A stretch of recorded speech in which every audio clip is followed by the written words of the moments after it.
আমার যেদিন মৃত্যু হবে সেদিনও দেখা যাবে সংসারের অনেক কাজ বাকি রয়ে গেছে বাকি।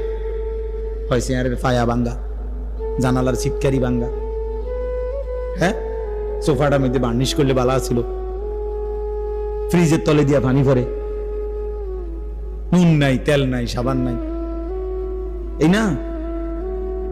তাহলে স্বার্থপর এই দুনিয়া শেষ করা যায় না। দুনিয়ার প্রয়োজন শেষ হয় না বন্ধু। এই বিদেশ প্রবাসী, আহা কি পরিমাণ মায়া লাগে। 12 ঘন্টা ডিউটি করে আবার আরো 6 ঘন্টা আরেকখানে আরেক কোম্পানির স্যার কি করে 18 ঘন্টা, কেউ কেউ আর থাকে 6 ঘন্টা। এই 6 ঘন্টার মধ্যে বিশ্রাম কখন? নিজের জামাগুলা নিজে ধোয়, নিজের রান্নাটা নিজে করে। প্রবাসীগুলো বিদেশে থাকে যে